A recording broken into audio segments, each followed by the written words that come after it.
Hello guys, welcome to my YouTube channel. कैसे हैं आप सब? आई होप आप सब लोग बहुत अच्छे होंगे और भगवान की दया से हम भी बहुत अच्छे हैं।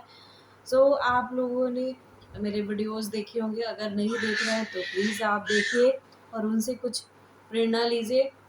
और आगे की कहानी अब आपको दादा सुनाएंगे। उस दिन जो भी सुनाया आपने वीडियोस में देखा होगा, आज उसके बाद की कहानी आप दादा से सुनिए। प्रिय श्रोतागण एवं दर्शक बंधु, कल का कल 15 अगस्त था। आज़ादी का वो दिन जिस दिन हमारे देश को आज़ादी मिली थी। अंग्रेजी शासकों को भारत से निकालकर हमारे क्रांतिकारियों ने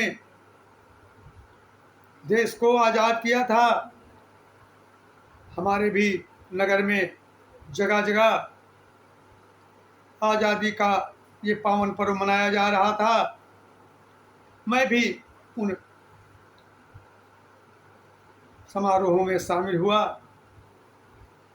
इस कारण कल का जो हमारा जीवन संस्मरण था वो मैंने नहीं सुना पाया। इसके लिए हमें खेद है। आगे की आत्मकथा मैं आपको सुनाने जा रहा हूँ, कृपया ध्यान से सुनिए।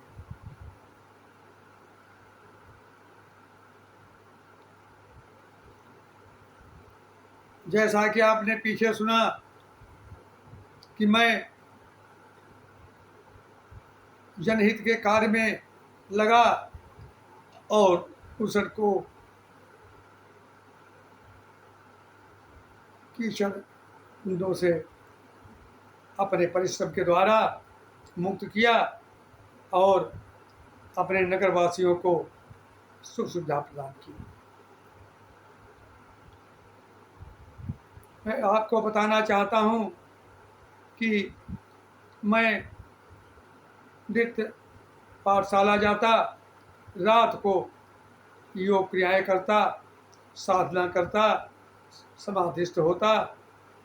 ये सब देख करके हमारे माता पिता के मन में ये भाव पैदा हुआ कि हमारा लड़का कहीं साधु हो जाए। वो बारंबार सोचते, एक लड़के को पढ़ा लिखा करके अध्यापक बनाया और वो भी हमको छोड़ करके और दूसरी जगह चला जाए। इसलिए वो हमारी शादी कर देना चाहते थे।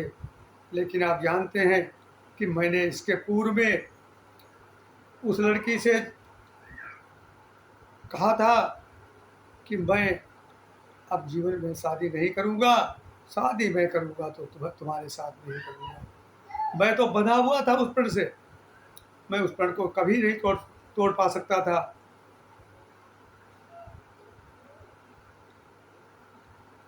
मैं जिस स्कूल में पढ़ाता था उस स्कूल में एक बालिका भी लगभग 15-16 साल की पढ़ती थी।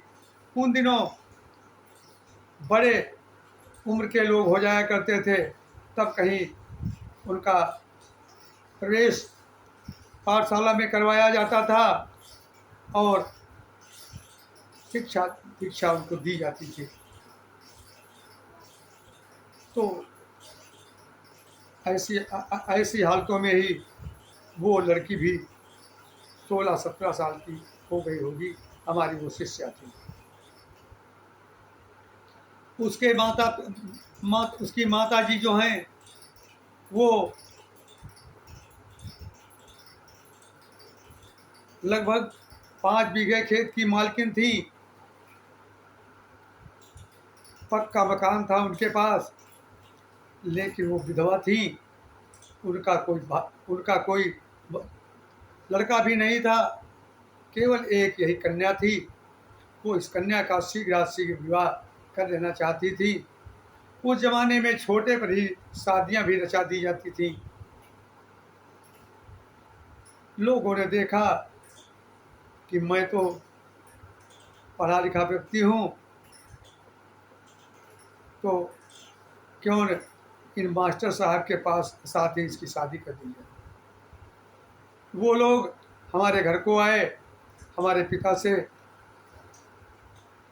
मुलाकात की और पिता से अपनी शादी, अपनी बेटी की शादी, हमारे अपनी शादी, हाँ, अपनी बेटी की शादी करने का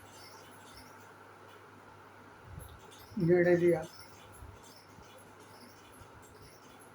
हमारे पिता ने उस निर्णय को स्वीकार कर लिया कि भाई आपका अगर निर्णय है कि हम अपनी बेटी की शादी हमारे लड़के से करेंगे तो मैं उस आपके निर्णय को मानता हूँ।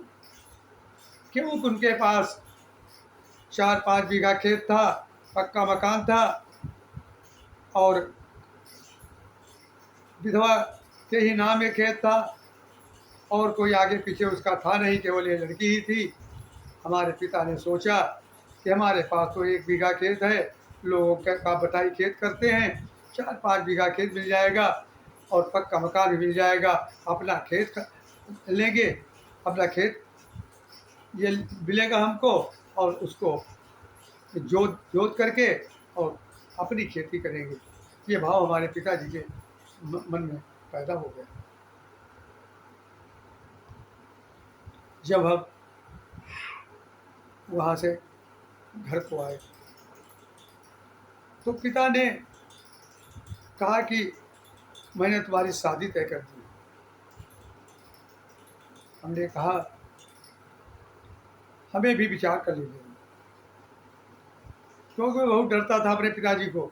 अध्यापक जरूर था लेकिन बहुत डरता था। खैर वो बात, हमने उनसे समय मांगा 10-15 दिन का कि अपनी बात को आपको बताएंगे। किसी बीच क्या घटना घटती है कि हमारे यहाँ पर सती जी का मेला होता है। अटवा में सती हैं, वो बहुत प्रसिद्ध है। तो वो लड़की अपनी माँ को साथ में लेकर के और सती का मेला देखने के बहाने हमारे घर को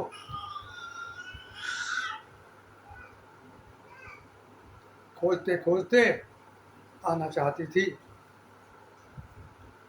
आज जहाँ पर बैंक है वहीं पर एक कुआं है। कुआं अब नहीं है, पहले था। तो उस कुएं में इसने अपना लोटा डोर में फंसा करके और पानी निकालना चाहा, क्यों बुढ़िया को प्यास लगी थी, इसलिए पानी उसने निकालना चाहा। दैव योग से वो लोटा उसी में गिर गया।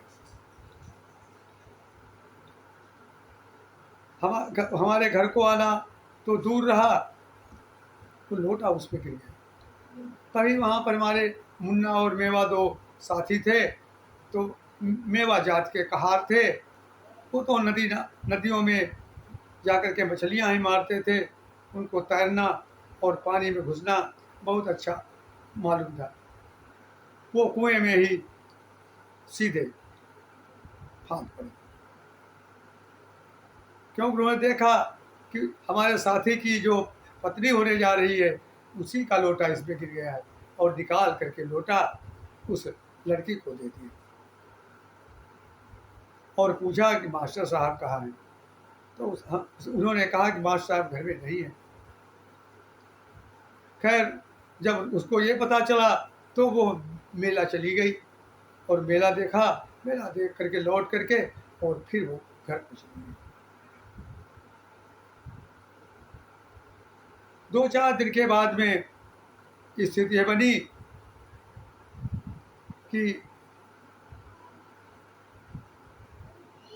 स्वराज आश्रम में खादी भंडार में कपड़ा खरीदने उसको जाना था। उस समय ऐसा होता था, चरखे चलते थे और चरखे में जो कताई का पैसा मिलता था उसका 10वां हिस्सा उसमें काट लिया जाता था और फिर आगे चल करके नवंबर के महीने में ये पूरा जो पैसा साल भर का इकट्ठा होता उसका वो कपड़ा दिया जाता था। हमारी माँ भी जो है चरखा काटती थी और उधर वो बुढ़िया भी चरखा काटती थी। तो चरखा अगर जो कताई का पैसा था वो उससे कपड़ा लेने के लिए वो वहाँ से चली और इधर से स्टेशन पर हम भी चले। पता हमको था नहीं कि वो लड़की आ रही है, लेकिन पहचानते जानते तो थे ही, वो तो भाई हमारे पास पढ़ती थी, हमारी तो शिष्या थी। परंतु युग की बात क्या कहें, लोगों को ये कुछ नहीं देखना, उनको लोगों को तो अपना भला देखना है। लोभ हो आदमी क्या नहीं करता, लोभ से सब कुछ कर सकता है आदमी, हत्याएं तक कर देता है। हम स्टेशन पर पहुंचे, उधर से वो भी स्टेशन पर आ गई, वो तो हमको पहचानती ही थी। आई हमारे पास, बोले कहाँ जा रहे हो? हमने कहा हम तो स्वराज आश्रम को जा रहे हैं कपड़ा खरीदने के लिए, हम भी साथ में चल रहे। हमको एक लड़की को साथ में ले जाकर जाना अच्छा नहीं लगा। मैं दौड़कर दूसरे डिब्बे में चढ़ा और चढ़ करके शौचालय में घुस गया। वो भी आई, उसमें चढ़ गई। अब उसने हमको खोजा तो हम वहाँ उसको मिले नहीं, वो जाकर सीट पर बैठ गई जा करके, फिर उठी और उसने और डिब्बे में टटोला। हम सब उसमें शौचालय में खड़े रहे, क्योंकि हमको उसका बड़ा डर था। डर ये था कि लोग हमारे साथ उसको देखेंगे। खैर 5 बजे स्टेशन आया और स्टेशन पर हम उस डिब्बे से नीचे उतरे। उसने देखा कि हम भी उतरे, उसने हमारा फिर पीछा किया और हमारे साथ में लग गई। आखिर हम जाते गए, वो साथ साथ हमारे स्वराज आश्रम पहुंच गई। हम भी स्वराज आश्रम पहुंचे, बुढ़िया भी स्वराज आश्रम साथ ही में थी और कपड़ा खरीदना चालू किया। उसने भी कपड़ा खरीदा और वो हमसे बोली कि हमको साड़ी दे दो। हमने कहा हमारे पास पैसे तो ही नहीं, हम कहाँ से साड़ी ले दे। ये देख कर स्वराज आश्रम के विक्रेता बहुत ही गदगद हुए और उन्होंने हमारी तरफ देखा। हम त्यागी आदमी, हमको सब पहचानने लगे थे। तो हमारे अंदर एक क्षोभ पैदा हुआ कि देखो लड़की क्या कह रही है, शिष्या होकर के हमारी पत्नी बनना चाहती है, देखिए कलयुग कैसा है। ये भाव हमारे दिमाग में पैदा हो गया। कपड़ा खरीद गया, उन्होंने खरीदा, हमने खरीदा। कल अब तो हम तुम्हारे साथ ही घर को तुम्हारे चलेंगे। हमने कहा यह तो अच्छा हुआ है, जो कुछ बची खुशी थी इज्जत वो भी मिट्टी में मिल जाएगी। तो हमने सोचा किसी तरह इससे किनारा करो। हमने कहा अच्छा हम जो है थोड़ा और भी सामान खरीद लावें, तब तक तुम यहाँ बैठो। उसने कहा तो भी झोला रखो अपना हमारे पास, नहीं तो तुम फिर आओगे नहीं लौट कर। झोला उसने हमारा छीन लिया और हमने कहा चलो झोला चला गया कोई बात नहीं, झोले में जो कपड़ा है वो ही चला गया कोई बात नहीं, लेकिन इससे तो पिंड छूटा। और मैं वहाँ से भाई जान बचा करके और वहाँ से भाग गया। रात में गाड़ी आने को थी और मैं वहाँ पर स्टेशन के पास एक नटपुरवा है, वहाँ दुकान थी। मैं वहाँ से नटपुरवा पहुँचा और दुकान पर गाड़ी आने की बात जो होता रहा। लड़की भी वहाँ पर बैठी रही, बहुत देर तक उसने भी हमारी रास्ता देखी होगी। बाद में वो भी स्टेशन आई बुढ़िया के साथ में और हमको स्टेशन में खोजने लगी। मैं दूर से बैठा उसका ये कृत्य देख रहा था। बार बार चक्कर मार रही थी।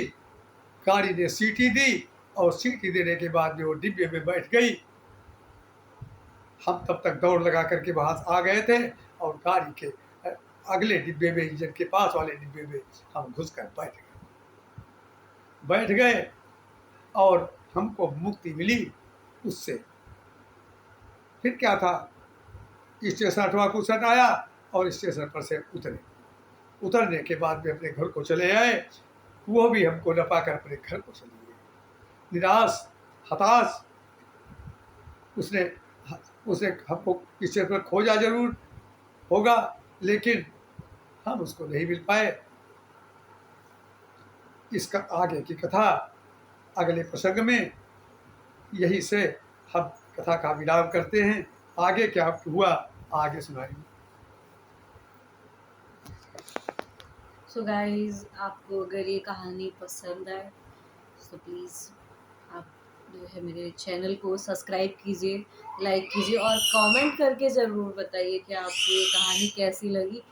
और प्लीज़ मेरे वीडियोज़ को देखिए और पूरा देखिए, तभी आपको चीज़ें सब समझ में आएंगी और इससे हम बहुत ही मोटिवेट हो सकते हैं, बहुत हमें प्रेरणा मिल सकती है। इसी वजह से हम आपको ये सब कहानियाँ सुनाते हैं। सो गाइस, प्लीज़ लाइक करिए, कमेंट कीजिए और बताइए ज़रूर कि आपको वीडियोस कैसी लगी। Thank you.